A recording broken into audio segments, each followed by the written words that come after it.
Annie Veil ? Oui.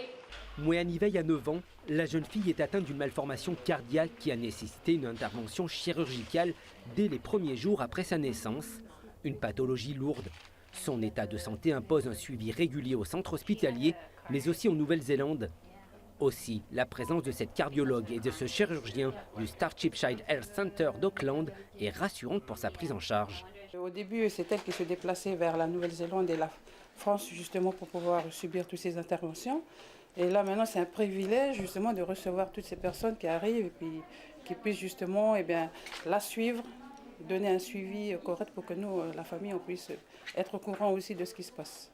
En Polynésie française, 8 enfants sur 1000 présentent une malformation cardiaque congénitale à la naissance, ce qui représente près de 30 cas par an sur les quelques 3270 naissances.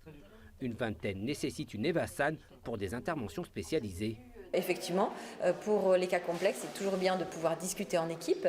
Donc le fait qu'ils viennent, ça permet de créer du lien, d'améliorer la qualité des échanges, que les familles rencontrent les médecins qui vont voir là-bas, parce que c'est forcément un gros enjeu aussi émotionnel. Les médecins néo-zélandais consulteront 50 à 70 patients tout au long de cette semaine. Ces consultations visent à préparer des examens complémentaires ou des interventions chirurgicales à venir.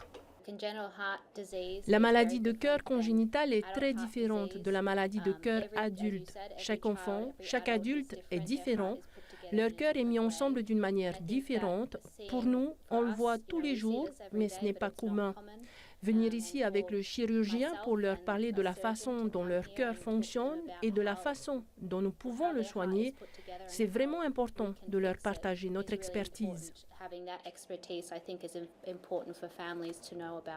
La coopération entre les équipes polynésiennes et néo-zélandaises vise à optimiser la prise en charge des jeunes patients, à anticiper les interventions et à assurer un suivi à long terme de leur pathologie.